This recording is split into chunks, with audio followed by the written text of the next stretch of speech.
is the neurological threshold, which are illustrated on the vertical margin of this particular diagram. Neurological thresholds can range from high thresholds where you don't notice things very quickly to low thresholds where you notice things really quickly and your brain fires a lot. And so all of us live somewhere on that continuum, and that continuum is how we sort of assess the person's ability to manage in an environment or with a particular activity. Across this, the middle section is the self-regulation continuum.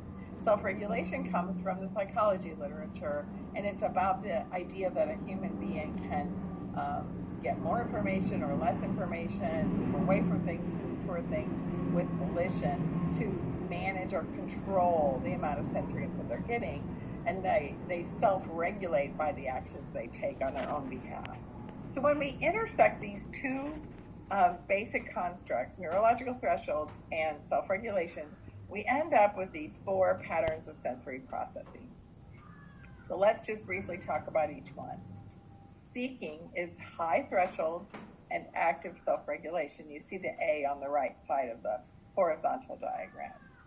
So this means that people that are seekers, it takes a lot of input for them to have their nervous system fire, but they're very interested in having those sensations. So they do things to add sensory experiences to their everyday routines. So they have highly textured clothing. A kid might run his fingers along the bricks on the building instead of just walking into the building. People that are seekers really love the experience of sensation, and they do things to get more of it. They might hum, they might hop. There's lots of things that they can do. High thresholds, active self-regulation. The second pattern is called avoiding. Avoiders, as you can see, also have active self-regulation, which is on the right side of the diagram, but they have low sensory thresholds, and so it doesn't take very much to fire their nervous system. And so the nervous system not being willing to take in unexpected things considers every new unexpected sensation as potentially harmful and does things to try to protect the organism, which in this case is a human being, from that potentially harmful thing. And that is why people that are avoiders, they pull down the shades in their homes, they turn down invitations, they might go to a party early and then leave when it starts to get bustly. They might eat the same foods all the time. We'll talk about that a little bit later. But they do things actively to reduce the sensory input they're getting. The seekers are trying to get more sensory input.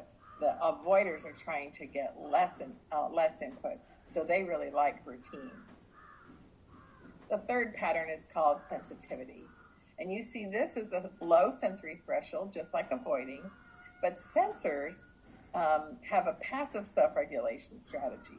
This means that they kind of let things happen and then they'll react to it. So they might try to stay in a busy party or activity, and then they kind of get overwhelmed by it. So then they take action, but it's later in the story. So they're trying to participate, but it gets to be too much for them. And so sensors with passive self-regulation are trying to participate, but they have those low sensory thresholds. So it gets to be too much for them eventually. And then finally, we have registration. We call these people bystanders. They have passive self-regulation, just like sensors, but they have a high neurological threshold. So we might characterize these people as easygoing. They don't notice things that other people notice, and so they don't react as frequently because it hasn't gotten on their radar that something has happened. High thresholds and passive self-regulation.